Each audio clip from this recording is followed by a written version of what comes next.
Senhor. Amém? Meia-noite nós estamos começando a dar alguns avisos. Primeiro, quarta-feira, a igreja não estará realizando seu culto de oração aqui. Toda a igreja está convidada, convocada a estar na Igreja Batista Nova Canaã.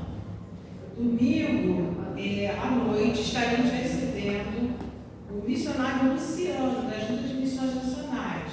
Então, os irmãos que têm suas blusas da junta, venham das missões, e aqueles que não têm também venham. O importante é que você venha cultuar e adorar ao Senhor. Amém? Amém. Então, vamos estar orando para o nosso ministério do louvor, só com a oportunidade.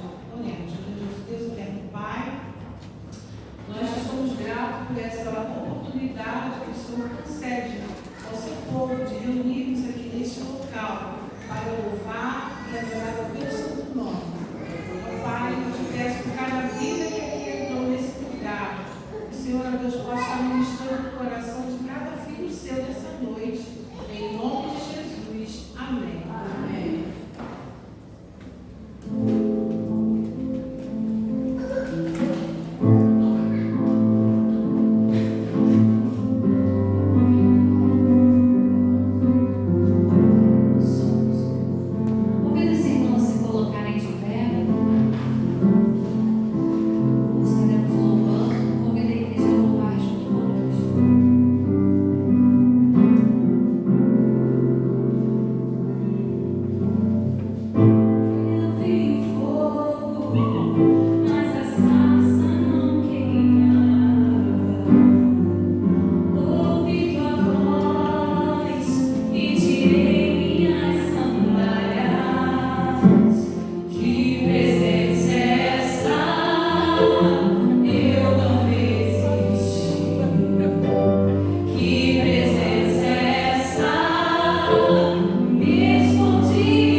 tema e a divisa do mês, e diz assim: voltando ao primeiro amor. Tenho, porém, contra ti que deixaste o teu primeiro amor. Lembra-te, pois, de onde caíste, e arrepende-te, e pratica as primeiras obras.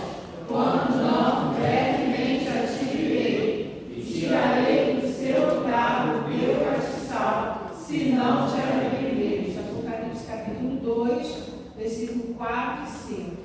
Vamos fazer a leitura bíblica ordinada, que diz assim a palavra de Deus, no texto de Isaías, capítulo 43, versículo de 1 a 13.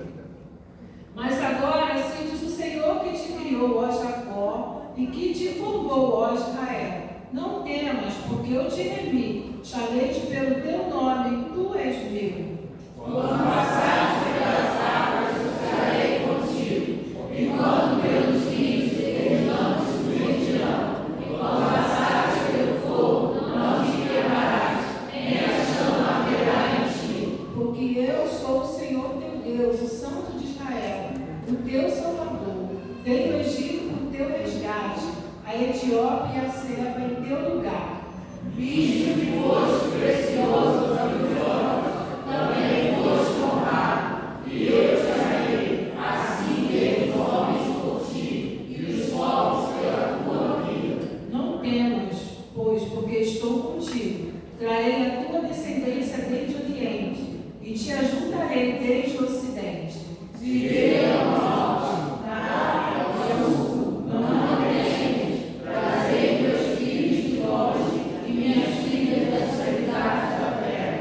Todos os que são chamados pelo meu nome, e os que criei para a minha glória, eu os formei, e também eu os fiz. Trazei o povo cego, que tem olhos, e os surdos que têm ouvidos. Todas as nações se congreguem, e os povos se reúnam. Quem dentre eles pode anunciar isto e fazer-nos ouvir as coisas antigas?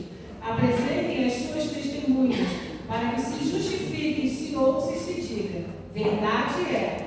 Vós sois as minhas testemunhas, diz o Senhor, e meu céu, a quem escolhi, para que saibas e me veas, e entendas que eu sou o mesmo, e que antes de mim eu ninguém se formou, e depois de mim ninguém haverá. E eu sou o Senhor, e fora de mim não há Salvador.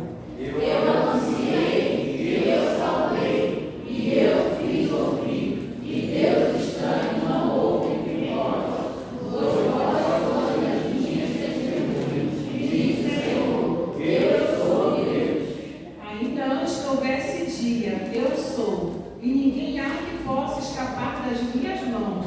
Agindo eu, quem me impedirá? Que Deus abençoe a sua leitura. Os irmãos podem sentar e vamos estar fazendo um período de oração. Atos 10, 31 diz assim: eis que diante de mim se apresentou um homem com vestes resplandecentes e disse: Cornélio, a tua oração foi ouvida, e as tuas esmolas estão orando a Deus pelos enfermos da igreja, pelas famílias da igreja, pelos projetos da igreja, e que nossas orações nunca deixem de ser feitas.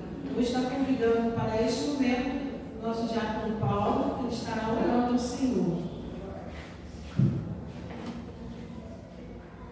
Santo poderoso Deus, em tua presença, faço perdão pelos meus pecados. Pai, nós, a tua igreja, nos colocamos em tua presença para cultuar, louvar e adorar o teu santo nome. Pai, agindo Deus, quem impedirá, Pai? Não há nada nessa terra, nem enfermidade, nem mal, Pai, nem armadilhas do inimigo, nem mesmo as nossas escolhas erradas em nossas vidas são capazes de impedir o agir de Deus, ó Pai, na vida daqueles que o Senhor tanto amou, aqueles que o Senhor chamou para ser seus testemunhas, aqueles que o Senhor chamou para serem seus filhos adotivos e clamarem: Abba, Pai.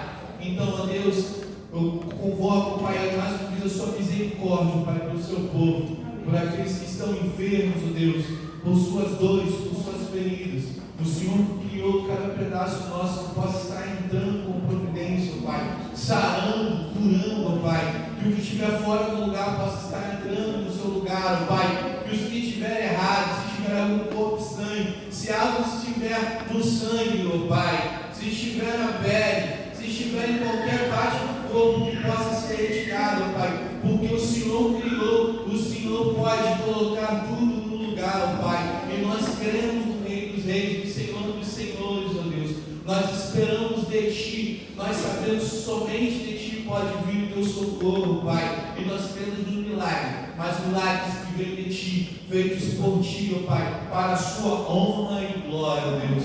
Ó Pai, eu peço pela Sua igreja, Deus, que o Senhor possa derramar mais uma vez uma porção redobrada sobre o Seu povo, Pai, que possamos nos levantar, Pai, o avivamento do Teu Espírito Santo, Pai, e lembrar que somos um povo chamado para amar, Deus, e somos um povo chamados para levar a Tua palavra, Pai, e somos um povo chamado para levar, ó Deus, a palavra de paz, libertação aos cativos, os oprimidos, ó Pai, ao povo cansado, Pai, de ser escravo do pecado. Estamos sobre nós a mensagem da cruz que traz a verdadeira liberdade. Então, que mais uma vez o Senhor possa derramar, ó Pai, uma porção de unção do Teu Espírito Santo e trazer o Seu povo para a Sua boa obra, Pai. Seja conosco, Pai, ainda nesse culto, fala poderosamente nos nossos corações, que o Senhor mover corretamente por toda a igreja e por todos os corações que aqui adentraram, Pai. Que toda a honra e toda a glória seja dada ao Senhor. Amém. Nesse momento, nós vamos estar meditando ao Senhor os dízimos e ofertas. Em tudo tenho mostrado a vocês que trabalhando assim, que podemos ajudar os necessitados. Lembre as palavras do Senhor Jesus. É mais feliz quem dá do que quem recebe. Todo o nosso dinheiro, toda a nossa oferta é dedicada para missões, cursos de capacitação, literatura, apoio social, aos menos necessitados, aquisição e manutenção de imóveis, luz, água. Tudo isso é realizado com os nossos dízimos e ofertas. Sejamos atentos aos nossos compromissos de sustento à obra de Deus. Louvemos ao Senhor com um hino preciosa graça.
Oremos. Senhor, nosso Deus, nosso Pai, Deus, obrigado, Senhor, pelos dízimos que foram depositados em tua casa, Deus, e sejam para a tua obra, Deus. E aqueles que estão podendo estar nesse ano, Deus, que isso possa estar abrindo portas de emprego, Pai. Dê a condição de cada um, Deus, para ti ofertar, Deus. Isso que eu te agradeço, quando o Senhor Jesus. Amém. E Pai, menino, tempo de semana passada, feita dessa.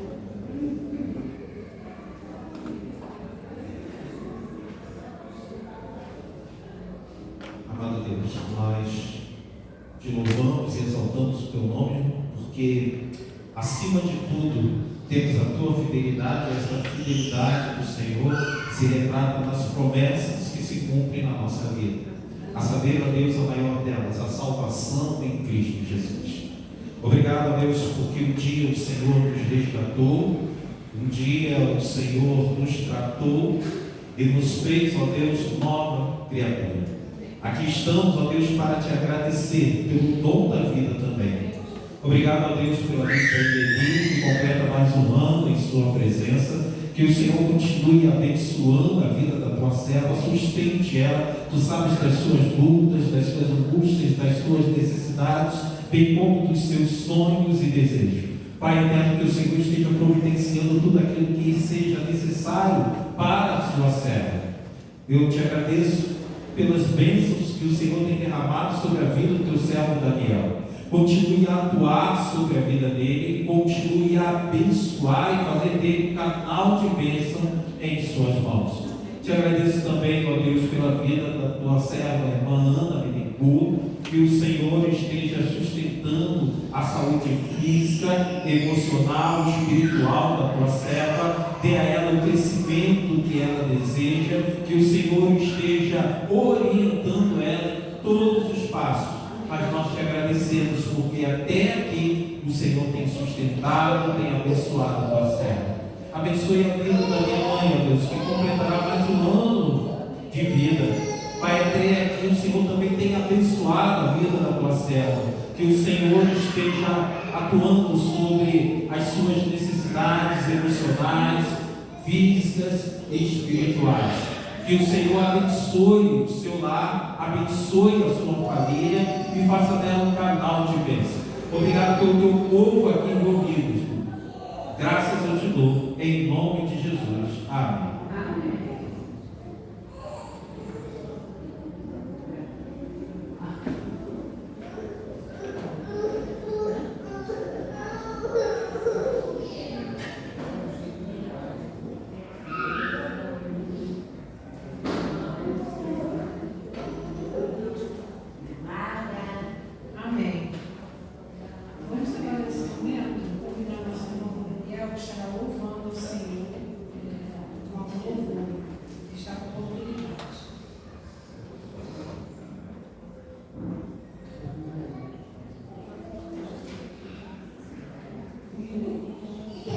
Boa noite, amada igreja. Que a paz do nosso Senhor e Salvador Jesus Cristo esteja conosco aqui nessa noite. Amém? Irmãos, eu só tenho a agradecer a Deus por tudo aquilo que tem feito em minha vida, na vida da minha família e na vida dessa igreja abençoada. E venho agradecer a Deus porque nosso coração se transborda. A família já do lado, a família Barbosa, com mais essa vidinha que está com mim. Tem a grande laveira, essa pequena laveira que está para chegar. Ela possa estar vendo cheia de saúde, cheia de paz e na direção do teu Santo Espírito. O sonho de Deus não é o nosso sonho. Sonho por muitas coisas, sonho que toda a nossa família possa estar conosco aqui louvando, mas Deus sabe de todas as coisas. E antes de estar louvando, eu vou deixar aqui uma passagem muito rápida, sem muitas perguntas. Se encontra lá em Filipenses 1,6. Os sonhos de Deus vão se cumprir. Diz assim a palavra do Senhor.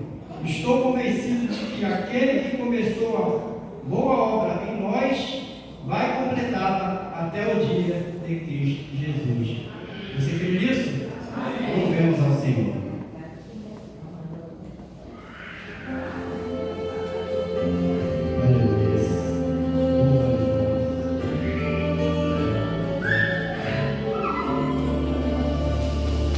Espírito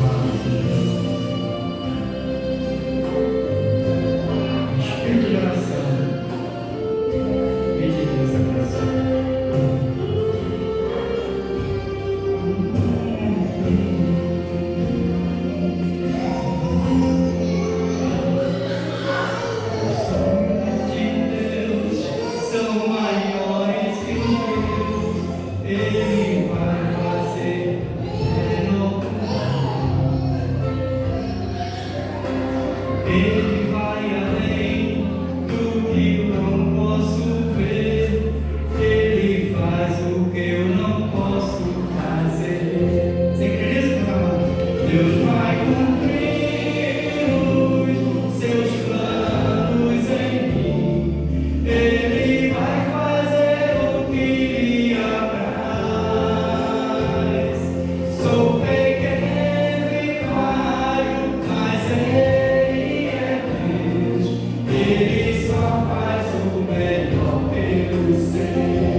diz assim: e Neemias aproveitou a exortação, dispensou o povo, recomendando: agora, pois, ide, comei e bebei com gorduras e doçura. Provai do melhor que tiverdes, e enviai algo aos que não têm, nada preparado para si. Pois este dia é santificado a Yahvé nosso Senhor. Sendo assim, não vos entristeçais. Eis que a alegria do Eterno é a vossa força. Só Deus sabe a dificuldade que foi para vocês chegarem até aqui essa noite. Mas nós cremos que a alegria do Senhor tem sido a força que tem nos conduzido até a casa do Pai. Diga isso para o teu irmão: olha, o Senhor é a sua força. Em dia de tristeza, o Senhor é a sua força, né? E tem sido nossa força diária, não é mesmo, irmãos? Convido o Ministério de Louvor para estar adorando assim o Senhor.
Yeah.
seja com as professoras, que elas também sejam instruídas pelo Senhor, de modo com que, recebendo a sabedoria, o conhecimento através do Santo Espírito, seja um canal de bênção para esses pequeninos, e que eles possam, ó Deus, acrescentar o conhecimento, a comunhão com o Senhor, e isso possa gerar delas um amor, um desejo de estar em Tua presença. É o que eu te rogo em nome de Jesus. Amém. Soberano Deus, ainda na Sua presença, aqui estamos para louvar e engrandecer o Teu santo nome, Senhor. Muito obrigado por essa primeira parte desse culto, pelas mensagens, pelos louvores aqui entoados, Senhor. Guarda-nos, temos capacidade para buscar no Senhor a cada dia mais, Senhor. E agora, Senhor, venha capacitar o nosso pastor Luiz Marcelo, que será somente um instrumento seu para trazer a palavra de salvação nos nossos corações, Senhor. Continuemos nessa nossa reverência para ouvir a palavra do Senhor. É isso que eu te peço e já te agradeço, no nome santo do Teu Filho amado, Jesus Cristo. Amém. Graça e paz, igreja, boa noite. Eu deixo iniciar essa mensagem contando uma situação que ocorreu. Ainda a pouco já está se escondendo. Eu estava em pé, durante o momento de adoração, e eu estava sentindo um incômodo terrível no meu pé. Eu estou tendo que utilizar um solado diferente, uma palmilha diferente, está apertando o meu pé, estava me incomodando muito, irmãos. E nós, quando a coisa incomoda, o que a gente faz? Tira, Eu vou ter que lidar com outro tipo de dor, mas vou conseguir ficar um pouco mais em pé. Por que eu estou falando isso, irmãos? Porque muitas vezes a palavra de Deus, ela causa a mesma situação, ela incomoda. Só que, em vez de nós termos uma atitude como essa e retirar ela da nossa vida, precisamos fazer o inverso disso. Precisamos buscar mais, nos aprofundar mais, precisamos ter mais anseio, mais desejo de que essa palavra produza algo na nossa vida, porque esse algo que quer produzir é vida. E o texto que nós estaremos meditando nesta noite é um texto que nós lemos várias vezes durante este mês, encontra-se em Apocalipse, capítulo 2. E muitas vezes, quando as pessoas elas leem ou estudam Apocalipse, por falta de entendimento, considera isso ser o fim. A palavra está se referindo ao fim de todas as coisas, a coisas terríveis, mas a verdade é que Apocalipse, ela remonta para nós, ela traz para a nossa vida uma palavra de esperança. Enquanto quando você ouvir falar a respeito de Apocalipse, lembre-se disso. Apocalipse não é o fim. Apocalipse é uma palavra de esperança. A esperança de Deus que nós ainda podemos nos arrepender e que um dia moraremos com Ele. Apocalipse, capítulo 2, versículo 1 ao 7. Assim nos diz o Senhor em sua palavra. Ao anjo da igreja em Éfeso, escreve: estas coisas diz aquele que conserva na mão direita as 7 estrelas e que anda no meio dos 7 candeeiros de ouro. Conheça as tuas obras, tanto teu labor como a tua perseverança, e que não podes suportar homens maus, e que puseste à prova os que a si mesmo se declaram apóstolos, e não são, e os achaste mentirosos. E tens perseverança, e suportastes provas por causa do meu nome, e não te deixastes esmorecer. Tenho, porém, contra ti, que abandonastes o teu primeiro amor. Lembre-te, pois, de onde caíste, arrepende-te e volta à prática das primeiras obras, e se não, venho a ti e moverei no seu lugar o teu candeeiro, caso não te arrependas. Tens, contudo, a teu favor, que odeia as obras dos nicolaítas, os quais que também eu odeio. Quem tem ouvidos, ouça o que o Espírito diz às igrejas. Ao vencedor dar-lhe-ei que se alimente da árvore da vida, que se encontra no paraíso de Deus. Soberano Deus, eu te rogo que o Senhor venha a ser o ministrador da tua palavra ao nosso coração. Eu só venho humildemente me colocar à disposição do Senhor e te pedir, ó Deus, que de fato cada palavra seja conduzida pelo Senhor, bem como aquilo que eu falo, bem como aquilo que os teus servos necessitam compreender. É o que eu te rogo em nome de Jesus. Amém. Irmãos, esse texto, ele na verdade, ele tem uma semelhança muito grande com uma audiência no tribunal. Então imagine que a igreja de Cristo, que somos nós, estamos diante do tribunal de Deus, e ali nós receberemos toda a orientação, a apresentação da acusação, assim como as advertências e consequências dos nossos atos. João, ele recebe a ordem de escrever a mensagem à igreja de Éfeso. Mas para que uma carta ela tenha uma validade, é necessário que o remetente possua qualidades confiáveis. Tem ocorrido aqui na nossa igreja que a gente sempre tem recebido uma carta falando várias coisas. Eu sempre tenho assim não dado importância para essa carta, porque ela não demonstrava ali ser confiável. Então, irmãos, o que acontece no primeiro versículo do texto de Apocalipse 2? É apresentado ali não o nome, não é dito o nome de Jesus, mas o que é apresentado são as suas credenciais. Quem é Jesus? O que ele é para a igreja? Então, ele anda no meio dos 7 candeeiros, porque a palavra está dizendo que ele anda em meio à igreja. O mais importante que a localização dele em meio ao candeeiro é o que ele faz em meio ao candeeiro. O que a palavra de Deus quer nos falar, irmãos? Quando nós pegamos Apocalipse, nós podemos lembrar também de Gênesis. Há muita semelhança nas duas escrituras, há muitos paralelos ali.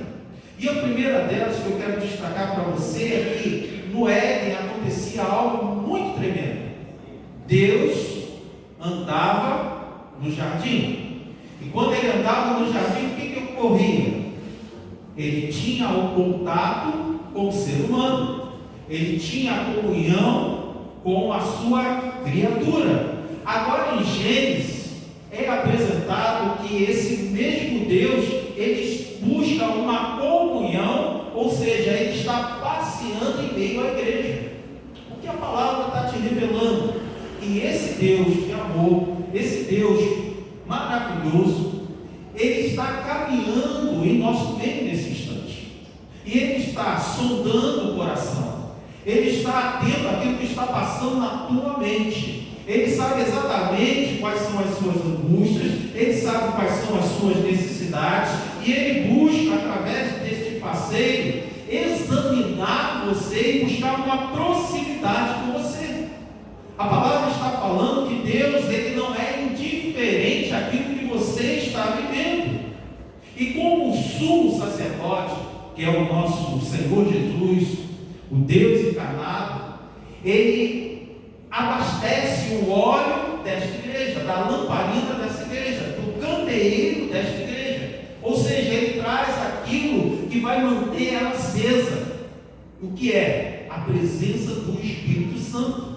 Essa presença do Espírito Santo estará atuando sobre as nossas vidas para que essa comunhão ela seja frequente, ela aumente, ela seja aperfeiçoada. Isso, irmãos, tudo isso nos dá conforto, porque eu sei que nas minhas tribulações, eu sei que nas minhas dificuldades, eu tenho a proximidade de Deus. Deus não está distante, Deus está caminhando conosco, Deus está presente nesse instante, Ele está atento à tua situação, e Ele quer te abastecer a tua lamparina com a ação do Espírito Santo. Mas para isso é necessário você está disposto a viver debaixo dessa proteção de Deus. Ele quer te orientar, Ele quer ser o provedor da tua vida. Para isso, Ele precisa estar presente na tua vida, porque Ele quer te abençoar. Ele quer ser o agente positivo que estará atuando nas suas lutas. Nós acabamos de louvar isso, acabamos de declarar isso, mas para que isso ocorra, é necessário você entender o que é viver em comunhão com Deus. Viver em comunhão com Deus é privilégio. Viver em comunhão com Deus é saber que Ele te sustenta. Viver em comunhão com Deus é saber que você passa por provas, passa por luta, mas Ele se faz presente na tua vida. Mas também é saber que essa presença de Deus, Ele está ali para te ajudar, para ser o sumo sacerdote da tua vida, mas Ele também está ali como juiz. Ele está atento àquilo que você é. Ele está atento àquilo que passa na tua mente, aquilo que está passando no teu coração. Ele está para te abençoar, mas Ele está te examinando também. Então precisamos entender que o mesmo Senhor, protetor, orientador, provedor da nossa vida, Ele está presente para abençoar, mas Ele também está presente como testemunha do nosso pensar, do nosso falar e do nosso agir. Ele está atento a toda a nossa vida. O cristão que vive uma vida dupla, ele precisa admitir que está em risco antes que chegue o momento da acusação formal, antes que chegue o momento de que seja decretado o destino dessa pessoa. Deus se faz presente ali e Ele está atento, Ele está vendo, Ele quer te abençoar e por isso Ele traz uma mensagem que ainda dá tempo de arrependimento, mas Ele está pronto ali para quando receber ou não, te julgar. Aquele crente que vive uma vida dupla, ele está afrontando a Deus duas vezes. Ele está afrontando a Deus porque ele recebe a mensagem de Deus, mas ele atua como descrente.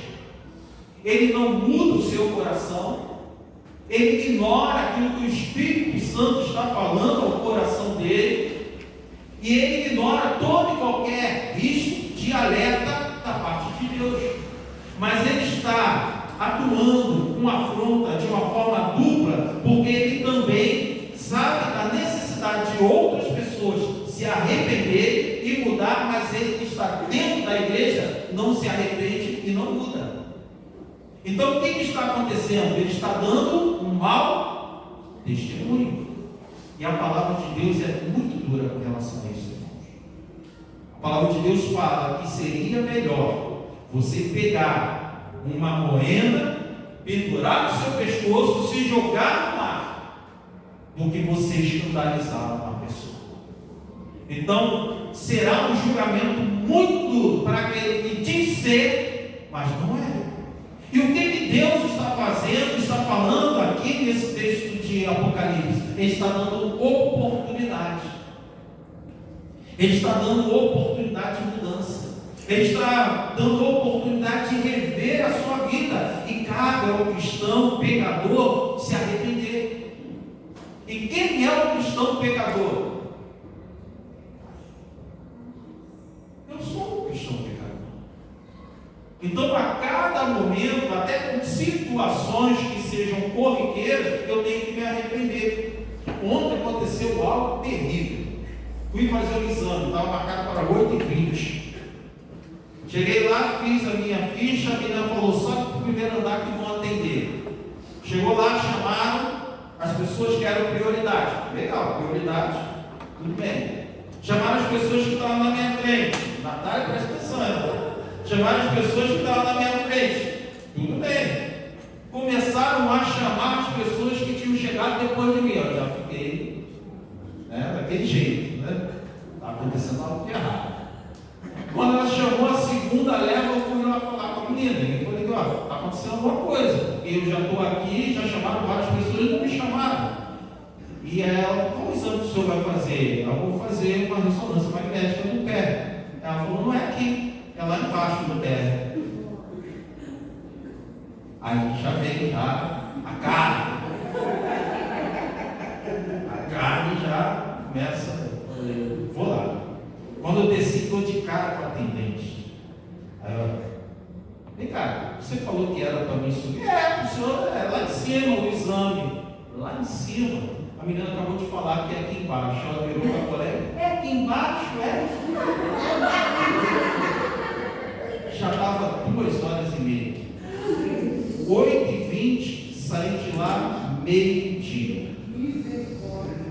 E aí eu estava, aquela emoji vermelhinha, né? Conversando com Sheila e falando, mostrando lá o emoji. Aí ela até falou, faz a reclamação aí no e-mail do local. Eu falei, amor, o meu desejo mas eu não posso fazer isso.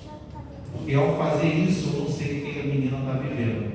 E de repente a minha ação pode gerar uma consequência que seja algo, eu seja um instrumento na mão de Satanás para trazer um prejuízo para ela. Então, a justiça é de Deus.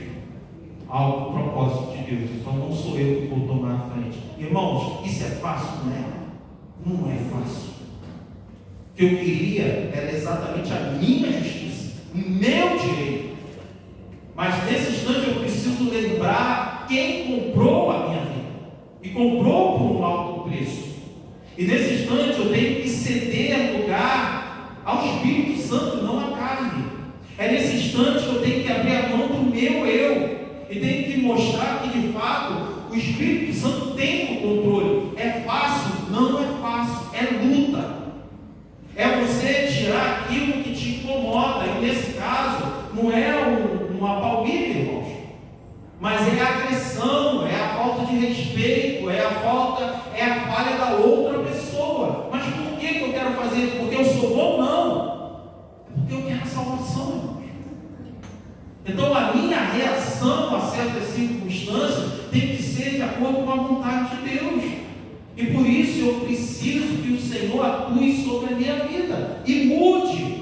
Porque o meu pensamento foi um pensamento de pecador. O que eu queria? A justiça. Qual o desejo naquele momento? Que ela pare por aquilo que ela fez. Mas eu não posso ceder a isso. Aí começa a luta entre a carne e o espírito. Queridos, Jesus é o próprio brilho. Jesus é a própria fonte de luz. Através dele recebemos a capacitação para que a luz que ele traz para a nossa vida resplandeça, brilhe nas trevas do pecado. Porque o pecado ele vai tentar nos dominar. Ele vai trazer a tentação, vai trazer situações. Mas nesse instante eu tenho que estar aceso e alimentado pelo óleo sagrado que vem através do sumo sacerdote, que é Jesus Cristo. Eu tenho que permitir com que o Espírito Santo tome domínio sobre a minha vida. Quando a igreja ou uma pessoa deixa de ter Jesus como a sua fonte de sustentação, ela se tornará qualquer coisa, menos a igreja de Cristo. Ela se tornará, de repente, um cristão para os seus companheiros. Ela se torna um cristão para as pessoas que não conhecem ela profundo. Mas Jesus sabe, porque Jesus caminha em meio às estrelas, em meio aos estrelas. E ele sabe exatamente quem é quem. Ele está ali para abençoar, mas ele está ali examinando também. Por isso eu afirmo, Jesus está em meio à igreja. Ele está contigo. Ele está no seio da tua família. Está ali para abençoar, mas está atento a quem você é. Ele deseja te tornar uma bênção, nos tornar uma bênção, mas ele também está atento ao que está errado, e ele não vai ficar indiferente àquilo que nós somos. Por que ele não vai ficar indiferente? É porque ele quer castigar? Não, é porque ele quer nos abençoar. Apocalipse, o juízo está ali, mas com o objetivo de nos alertar, é vocês com seus filhos. Aí eu vou corrigir o meu filho e está me faltando amor? Não, está o amor na correção. Porque se você não corrigir, não tem o amor, porque mais tarde ele acabará sofrendo por falta da correção. É Deus conosco, irmãos. É Deus atuando na nossa vida. O amor está mesmo no alerta, em mostrar, olha, você está errando, você está pecando. No versículo 2 nós vemos ali o inquérito propriamente dito. Jesus está diante da igreja para julgá-la pelas obras realizadas, mas também por aquelas que ela não tem realizado. Ele diz que conhece, ou seja, ele já examinou, ele já observou, ele sabe exatamente aquilo que precisa ser fortalecido, mas cabe a nós a decisão de permitir com que ele faça a obra necessária na nossa vida. O Senhor está caminhando em meio à igreja, ele está contigo a todo momento, ele quer te abençoar, e ele está ministrando ao teu coração através do Espírito Santo. Ele está vendo aquilo que está fraco, ele sabe qual é a tua fraqueza, ele sabe os teus momentos de dúvida, ele sabe os teus questionamentos, ele sabe exatamente aqueles momentos em que você se ira e não deveria irar. Mas ele está ali presente não somente para te julgar, mas te trazer ao arrependimento e à mudança de postura, porque ele não quer a tua condenação. E aí, ao investigar a igreja, ao nos investigar, ao nos examinar, Jesus olha o nosso trabalho e ele quer ver a perseverança. Por que, irmãos? Trabalho e perseverança. Quando nós temos um trabalho, ou quando nós pensamos nos nossos trabalhos seculares, quem sente prazer absoluto em estar todo dia acordar de manhã, enfrentar a condução cheia, estar no trabalho, levar um monte de bronca, aturar cliente ruim, voltar para casa todo feliz? Mas você trabalha e se esforça por causa da tua necessidade. Por que não fazemos isso com algo que é tão emergencial quanto que é a nossa vida espiritual? O texto está falando que a igreja, ela trabalha para executar a missão dela, mas esse trabalho não é livre de dificuldade.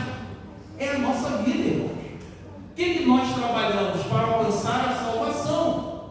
Mas esse alcance de salvação que nós almejamos não é livre de dificuldade. A tentação vem, aparece uma abençoada lá que vai te mandar para o primeiro lugar quando o teu lugar é no térreo. Está ali a tua luta. De repente é dentro de casa. Você teve um dia ruim, chegou dentro de casa, ao invés de encontrar um ambiente de paz, encontra um outro ambiente de problema. Ali está a tua luta. A tua luta não é contra outra pessoa, a tua luta ela é interna. É aquilo que a carne grita e tenta colocar para fora, mas não vem da parte de Deus. Esse trabalhar é o trabalhar a tua vida, é trabalhar o teu comportamento, o teu relacionamento, para que em tudo você possa viver no amor e o amor de Cristo. Então a igreja de Éfeso, ela trabalhava, ela se esforçava para cumprir a missão, mas para isso era necessário viver o amor de Deus, que é a base de tudo, é o sustentáculo da vida cristã. Para a igreja de Éfeso, as duas primeiras áreas, trabalho e perseverança, eram elogiadas. Mesmo sendo uma igreja, não sendo uma igreja jovem, ela também não era negligente com relação às suas tarefas, à sua missão. Ela continuava ali trabalhando, labutando de uma forma dura, de uma forma árdua, se esforçando para fazer a vontade de Deus. Mas o texto ele revela que o trabalho não era desprovido de dificuldades e por isso ela precisava perseverar. O que o texto está falando para nós, irmãos? As nossas lutas, elas são grandes. Precisamos nos esforçar, precisamos nos dedicar, mas para isso precisamos também perseverar. Haverá momentos em que de repente você buscará fazer o bem, o correto, e não conseguirá, falhará. Chegará um momento que você tentará resistir ao mal e não conseguirá. O que você precisa? Perseverar. Perseverar no teu propósito. Perseverar no teu objetivo de viver uma vida de comunhão com o Senhor. Perseverança, esperança, trabalho, confiança no Senhor. É o que nós devemos desenvolver na nossa vida. É isso que vai fazer com que nós sejamos reconhecidos como seguidores de Cristo. Pessoas sérias, pessoas de fato devotas. Não é devota simplesmente porque vem à igreja. Não é devota simplesmente porque canta. Não é devota simplesmente porque cumpre alguns ritos. Mas é devota porque se dedicam ao Senhor, a viver pelo Senhor e para o Senhor. É necessário, irmãos, ter perseverança na fé. É necessário ter perseverança no amor. É necessário ter perseverança nos atos de misericórdia. Precisamos ser perseverantes na esperança, porque muitas vezes a realidade é dura. Então precisamos ser perseverantes naquilo que esperamos. Esperamos a fé, com fé, naquilo que o Senhor há de prover. Não estamos vendo. O que estamos vivendo é uma realidade dura, difícil. Mas eu perseverarei na minha esperança, na minha confiança, pois fiel é o que prometeu. E eu preciso perseverar nisso. Mesmo que tudo esteja ruim, mesmo que ainda chegue o fim, eu preciso perseverar na esperança de que Cristo está agindo. Eu não estou vendo, eu não entendo, eu não compreendo, mas Ele está agindo. Eu não posso abrir mão de viver na comunhão dEle, porque as coisas não estão acontecendo da maneira que eu quero, que as coisas estão se revelando de uma forma difícil na minha vida. Jesus, ele fala para a igreja de Éfeso: vocês perseveram, e isso é elogiável a vocês. Perseverança no trabalho para o Senhor, irmãos. Perseverança como instrumento e como colaborador nas mudanças que Ele propõe para a nossa vida. Precisamos perseverar nisso. Um dia a gente está cumprindo ali aquilo que o Senhor quer. Um dia estamos alinhados com a palavra de Deus, outro dia não estamos mais. Mas o nosso objetivo é perseverar e cumprir a palavra de Deus. Então não precisamos voltar de novo para o caminho. Mas não há como perseverar se você não confiar na proposta que Ele traz para a tua vida. Não há como perseverar se você não confiar em Cristo. Esteja atento. Se você está pensando em desistir, é porque a esperança está deixando você, ou já deixou de fazer parte da sua vida. O que você precisa é restabelecer a sua confiança no Senhor. Só assim você vai conseguir perseverar em meio às suas lutas, em meio às suas dificuldades. Irmãos, quando eu falo luta, não pense somente nas suas lutas externas. Pense nas suas lutas internas, naquilo que Deus precisa tratar na tua vida. A gente é muito egoísta. Quando a gente fala em vitória, em guerra, em batalha, a gente pensa no inimigo muito distante, pensa naquela pessoa que está falando mal, naquela pessoa que fez o mal para nós. Precisamos perseverar na comunhão com o Senhor, irmãos. Esse é o caminho da vitória do cristão. Porque tudo que acontece à nossa volta busca quebrar essa perseverança. E aí diminui a nossa confiança no Senhor. E a gente começa a ficar abalado, enfraquecido. E daqui a pouco a gente desiste. Se você não fizer isso, chegará um momento da sua vida que você achará que está perdendo tempo. Você está indo aos cultos, você está na igreja e você está perdendo tempo. Aí sabe o que acontece? Você abraça a tua dor, você abraça a tua dificuldade, você abraça o mundo e morre aceitando toda a realidade que o mundo tenta entregar para a tua vida, que a tua vida não vale nada, que as tuas circunstâncias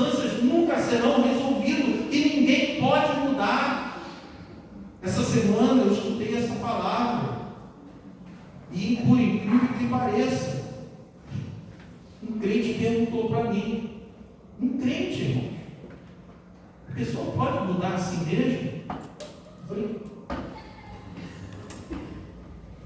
você está perguntando isso para mim? Se Deus pode mudar o coração de alguém?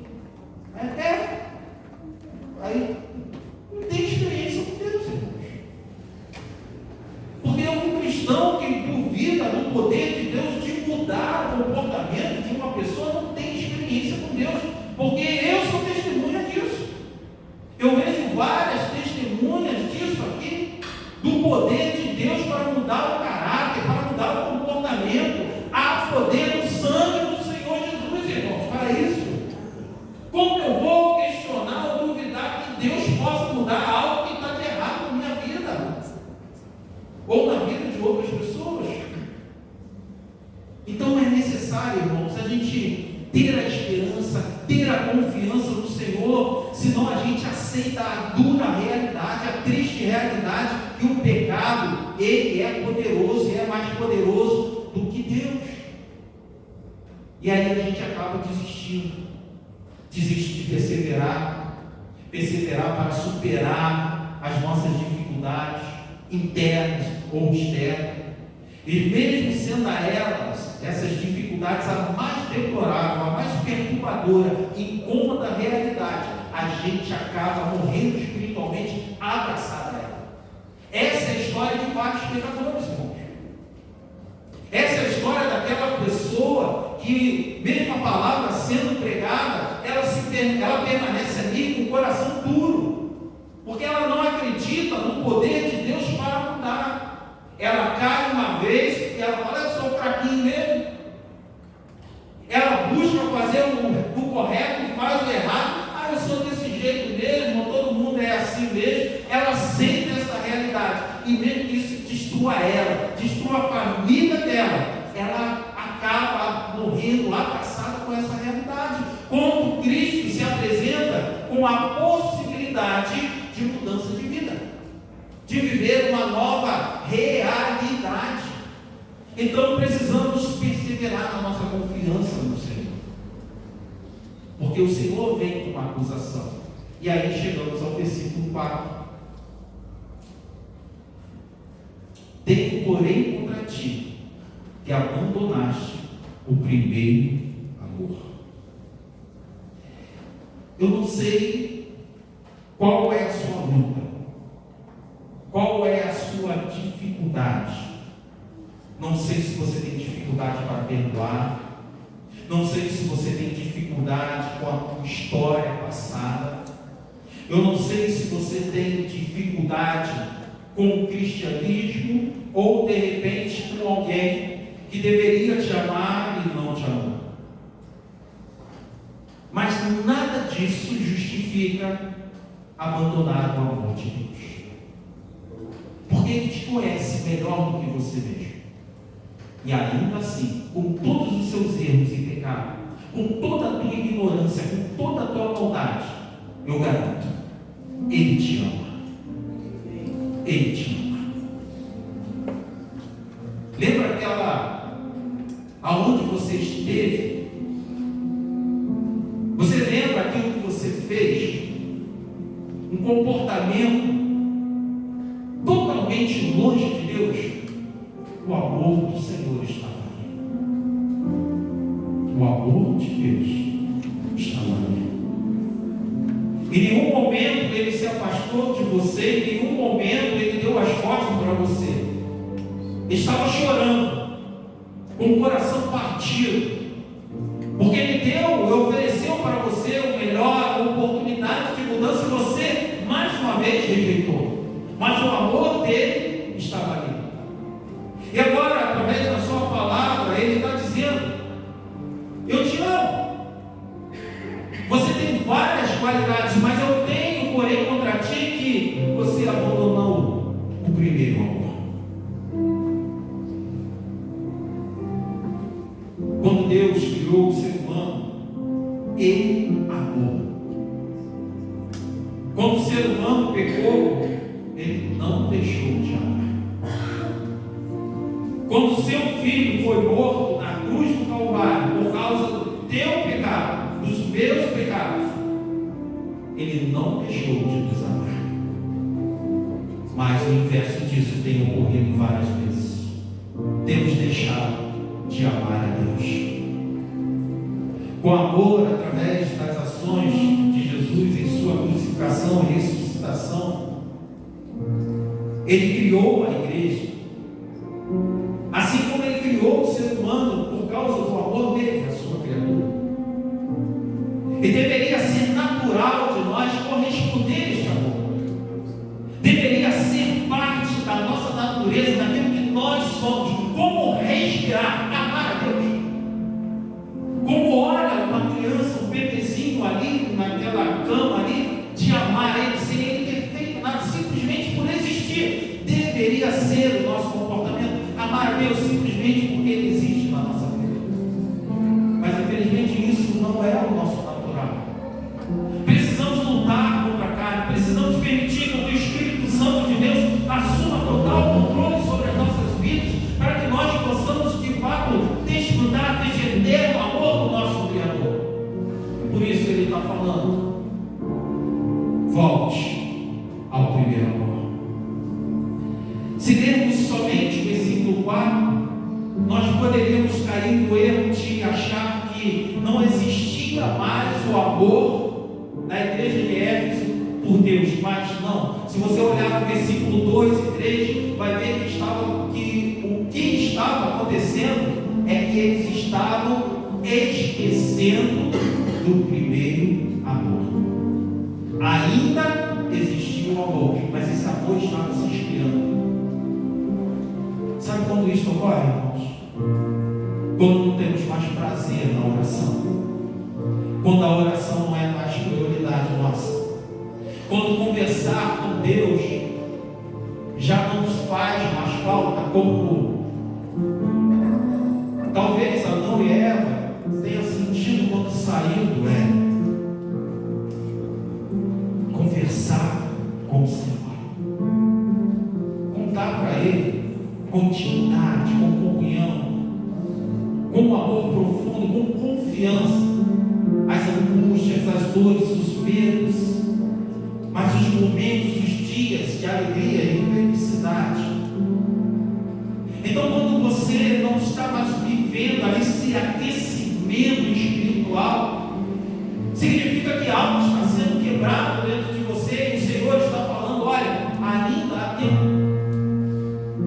Ainda dá tempo de você botar a lenha nessa fogueira, porque essa chama ainda não se apagou por total.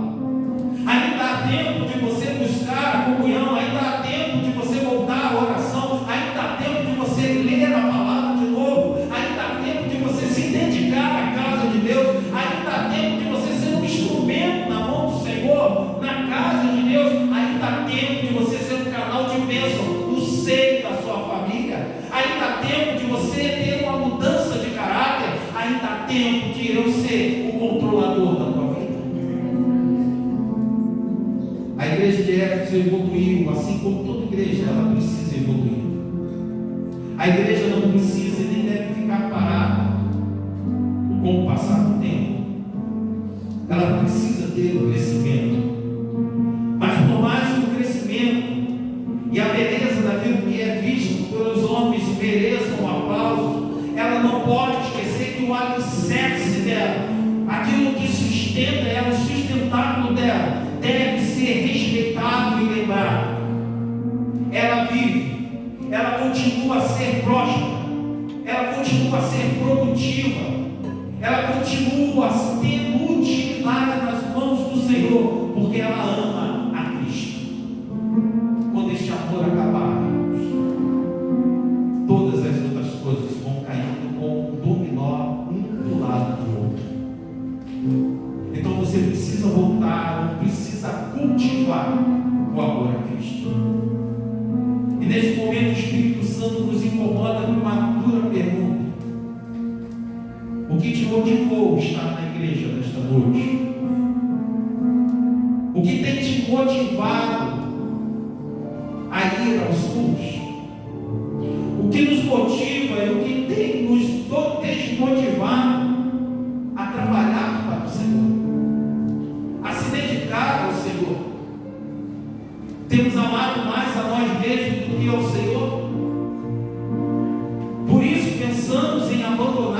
não nos dedicar a Cristo, a não apresentar a Ele o nosso melhor?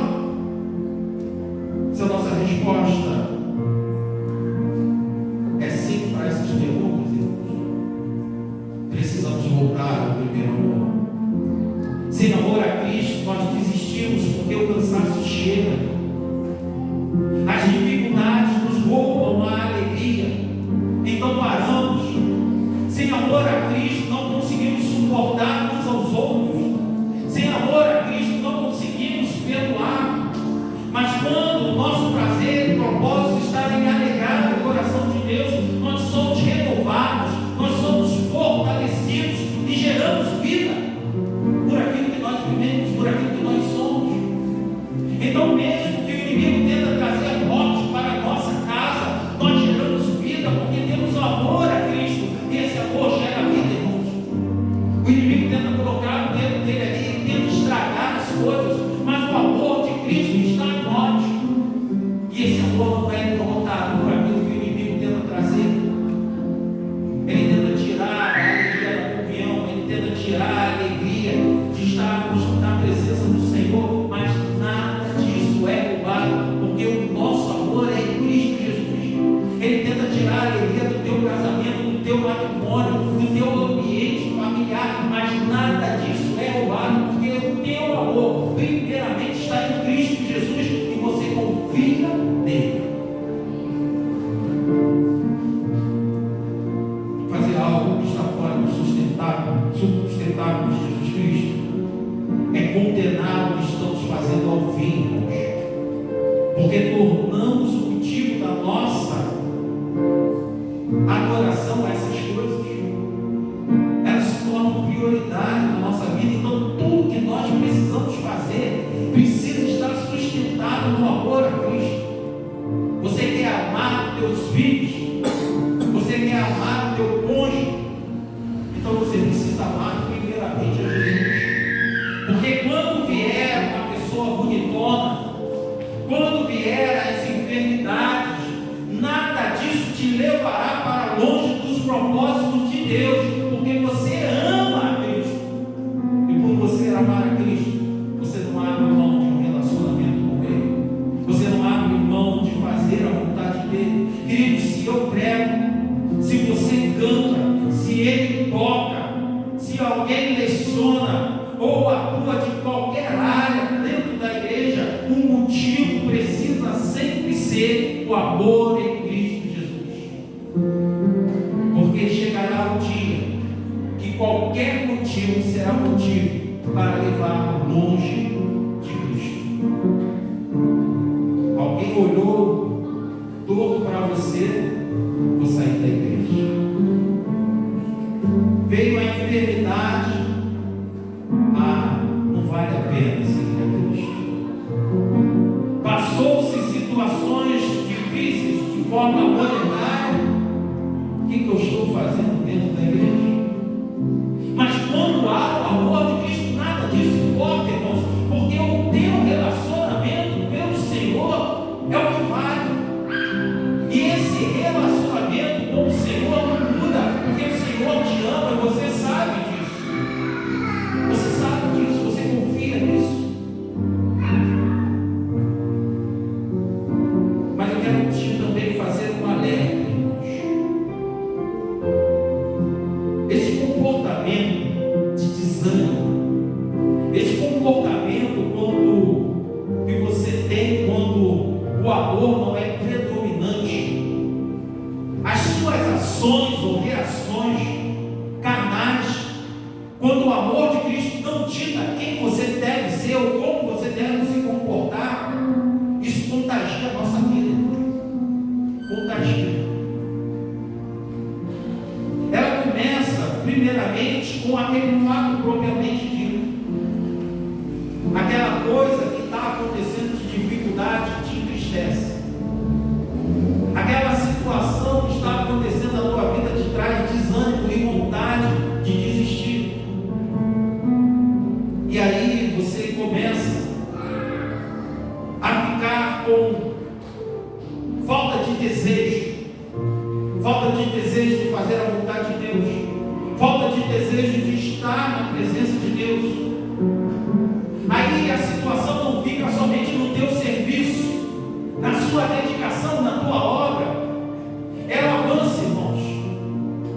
porque ela não surgiu ali. A tua falta de amor, a tua falta de dedicação à obra de Deus, o teu problema não surgiu ali. Surgiu no teu relacionamento com Deus. Porque primeiramente você esqueceu o primeiro amor. E aí começou a trazer falha para outras coisas. As outras coisas deixaram de ser prioridade. As coisas que envolvem Deus deixou de ser prioridade. E aquilo que surgiu no teu relacionamento com o Senhor está afetando a tua dedicação às coisas de Deus. Você não ora mais, você não estuda mais, você não adora mais, você não se entrega mais. E agora surge algo terrível. O inimigo coloca no teu coração, na tua mente, um desejo inconsciente de você contaminar outras pessoas. E quantas vezes nós já vimos isso, irmãos? A pessoa contaminando a outra com o seu desânimo. Ela começa a falar dentro de casa mal da igreja dela, começa a falar mal dos irmãos, ela começa a falar mal daquilo que, como Deus está atuando, ela começa a duvidar. E ela começa ali a agir de uma forma inconsciente em que a atitude dela começa a contaminar a sua família, a igreja. Porque aonde não há o amor, onde falta o amor, algo sempre vai tomar lugar.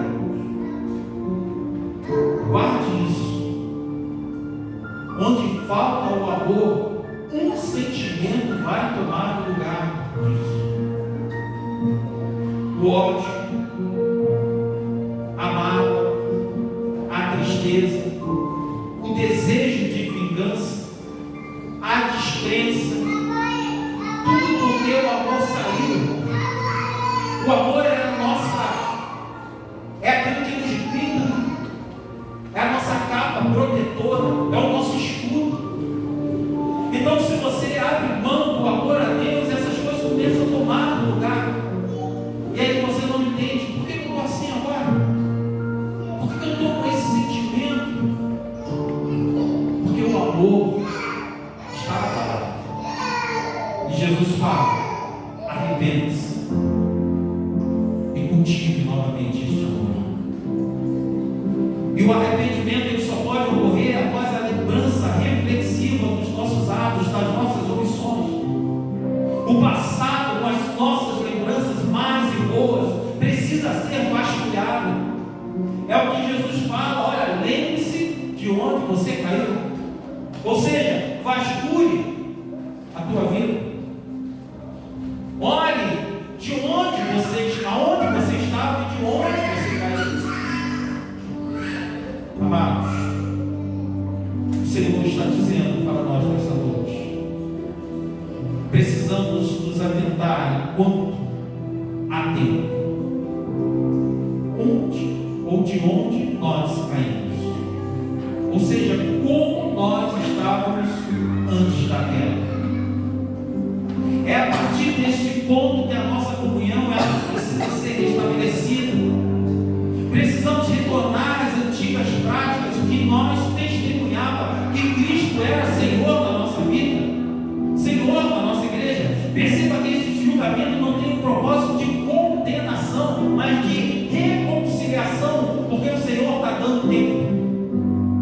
Ainda temos a oportunidade de voltar a viver, a ser aquilo que nós éramos antes de perdermos o amor por Cristo, ou o amor pela obra de Cristo. Eu quero terminar essa mensagem com aquilo que o texto do versículo 7 ele fala, mas eu quero contar para vocês algo que acontecia naquela cidade de Éfeso. Naquele lugar havia um templo à deusa Ártemis, e havia uma praça ali, e nessa praça havia uma grande grande árvore, uma bonita árvore. E conta-se que as pessoas que estavam condenadas, quando elas se aproximavam da certa distância daquela árvore, quando elas chegavam a um certo local, aquele local se tornava como um refúgio. E por ela ter alcançado ou chegado naquele lugar que era considerado um santuário sagrado, todo e qualquer criminoso, ele acabava sendo livre de culpa. E ele não era mais possível capturar ele. É mais ou menos o que é dito na palavra de Deus como as cidades de refúgio que estão lá nos textos do Pentateuco. Portanto, não é por acaso que a carta termina com a promessa de que Deus também tem um paraíso, um belo jardim, com uma árvore da vida no centro dela. Mas o paraíso de Deus não é um refúgio para criminosos que não se arrependem. Pelo contrário, ali é um refúgio. Deus tem um refúgio para você. Deus tem uma solução para a tua vida. Mas você precisa se arrepender dos teus pecados e voltar ao primeiro amor. Feche os seus olhos.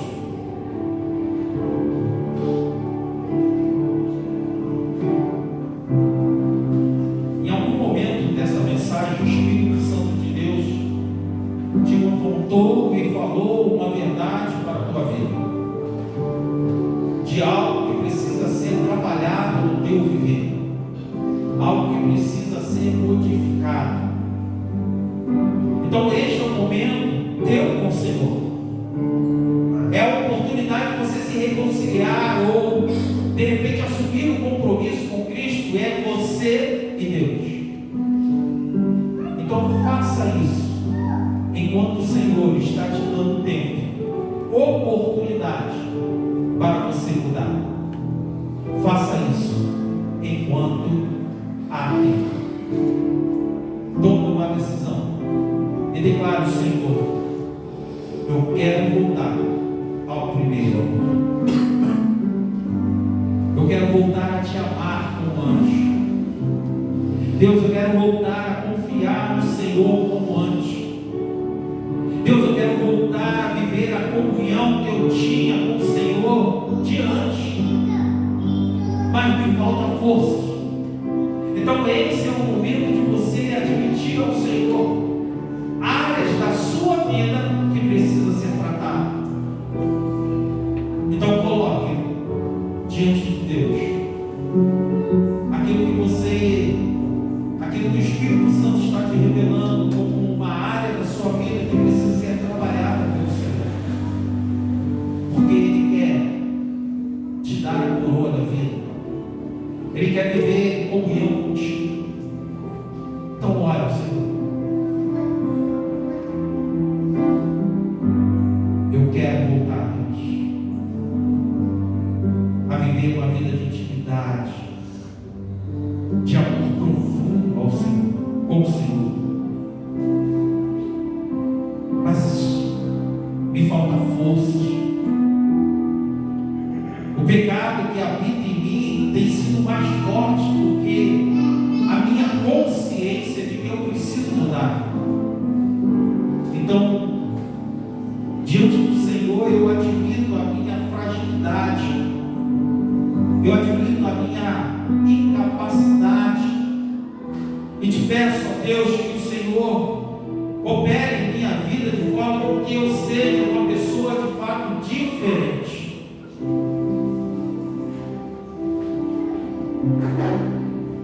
E agora eu quero te dar a oportunidade de tomar uma decisão. Já temos uma pessoa em pé que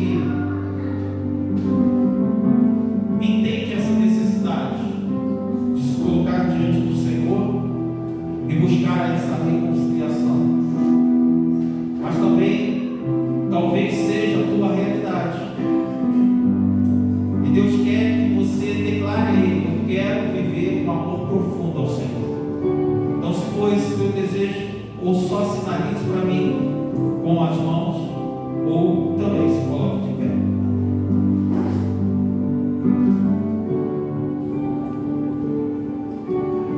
Amado Deus, em nome do Senhor Jesus,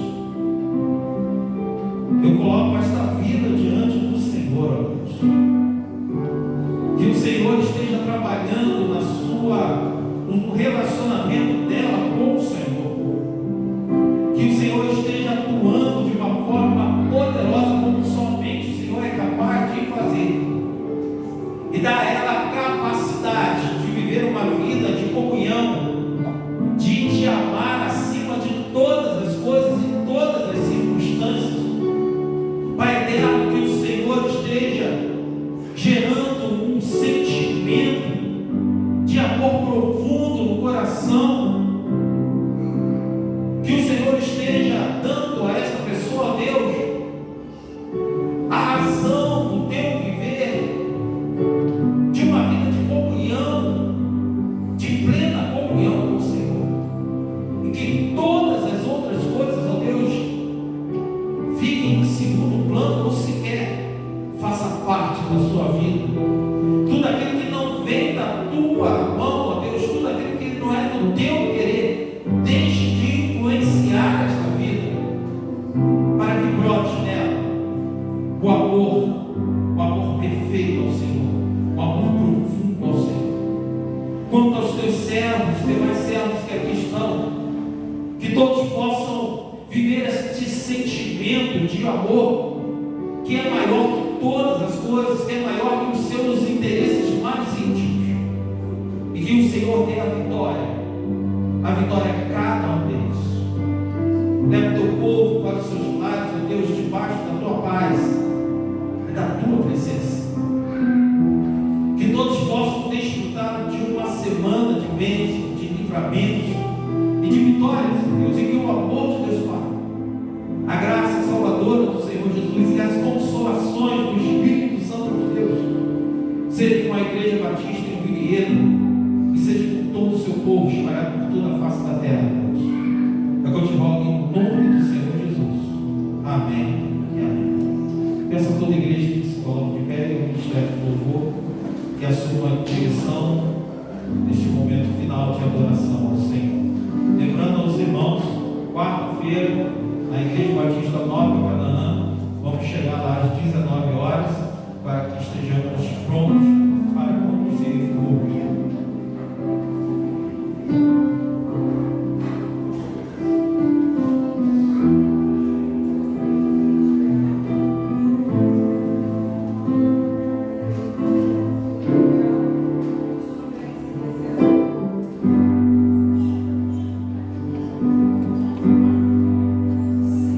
Estás aqui, Senhor.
Jesus.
promessa